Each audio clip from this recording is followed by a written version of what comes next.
You walk into an empty room and immediately reach for something. A phone. A radio. A television left on in the background, playing nothing you're actually watching. You tell yourself it's just habit. Something to fill the space. You barely notice yourself doing it. But the real answer is far stranger. Silence isn't neutral to your brain. It never has been. And the discomfort you feel inside it isn't a modern quirk. It's a signal that's been running since long before you had language to describe it. To understand why silence unsettles you, you have to understand what silence actually meant for most of human history. Not peace. Not rest. Absence. For nearly the entire span of human existence, your ancestors lived embedded in constant sound. Wind moving through leaves. Insects. Birds. The low murmur of other people nearby. Sound meant the environment was alive, populated, predictable. Silence, on the other hand, meant something had changed. And change, on the savannah, was rarely good news. Anthropologist Sarah Blaffer HRDY has documented how early human survival depended on being deeply embedded in a social and environmental soundscape, constantly, almost unconsciously, monitoring it for shifts. A sudden hush in the forest wasn't calm. It was often the first sign that a predator had entered the area, and every smaller animal had gone quiet at once. This is called the landscape of fear, and it wasn't unique to humans. Prey animals across the animal kingdom instinctively read silence as a warning. Ecologists have observed this pattern again and again, in forests where the presence of a predator visibly, audibly, silences everything around it. Your ancestors carried the same instinct. When the birdsong stopped, they didn't relax. They tensed. Here's where it gets interesting. That ancient instinct never left your nervous system. It just lost its forest. Your brain still interprets silence, at some deep, pre-verbal level, as a potential absence of safety information. Not necessarily danger, but a lack of the constant reassurance that sound normally provides. When there's no auditory evidence that the world around you is behaving normally, part of your brain quietly begins asking, why has everything gone quiet? This is why silence in the wrong context feels loud in its own way. A silent room after an argument. A silent phone after you've sent a message that mattered. A silent hallway at night. In each case, nothing dangerous is necessarily happening. But your nervous system doesn't know that yet, because it evolved in a world where silence usually meant something did. Neuroscientist Robert Zator has studied how the human brain processes sound and its absence, and his research suggests that silence is never truly experienced as nothing. Instead, your auditory cortex, the part of your brain responsible for processing sound, remains active even when there's no sound present, essentially standing by, scanning, waiting for information that isn't coming. Think about what that means. Your brain doesn't experience silence as rest. It experiences it as vigilance with nothing to grab onto.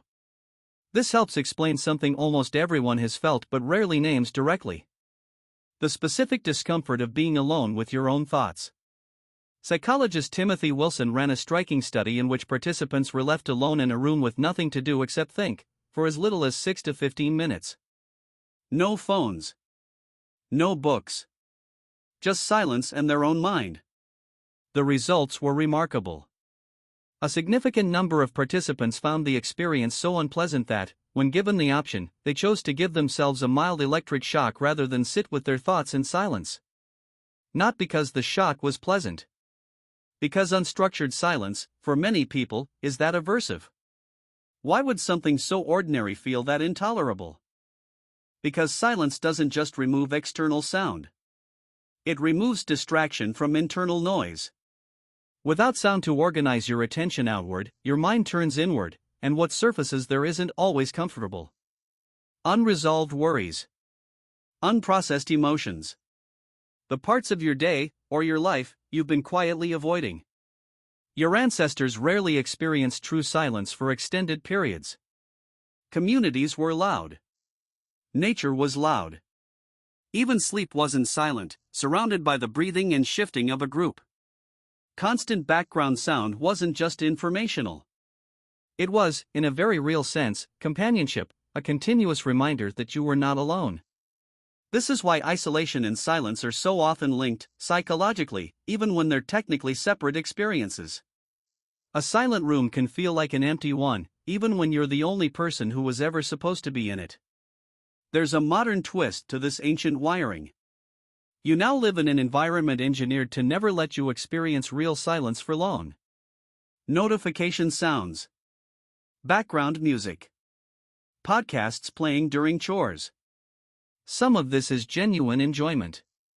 But some of it is your ancient discomfort with silence, quietly directing your behavior without your conscious permission. Every time you reach for background noise the moment a room goes quiet, you're not choosing entertainment. You're answering a question your nervous system has been asking since long before recorded history. Is everything still okay out there? This doesn't mean silence is something to fear or something you need to eliminate from your life. In fact, researchers studying stress and recovery have found that the discomfort of silence often fades with repeated, intentional exposure. The vigilance softens. What once felt unbearable can become, with practice, genuinely restorative. Meditation traditions across cultures have understood this for thousands of years, treating silence not as an enemy to avoid but as a space to slowly become familiar with. But that familiarity has to be built. It doesn't come naturally, because naturally, your brain was never built to trust silence in the first place. So the next time you walk into a quiet room and your hand drifts toward a phone, or a remote, or anything that will fill the space with sound, notice that motion for what it actually is. Not boredom. Not habit alone. An ancient circuit, older than language, quietly checking whether the world has gone still because everything is fine, or because something changed. Tonight, when you finally sit in silence, even for a few minutes, you'll feel that old tension rise. The pull to reach for noise. And now you'll know exactly where that pull came from. Not from the silence itself, but from everything your ancestors once needed that silence to mean.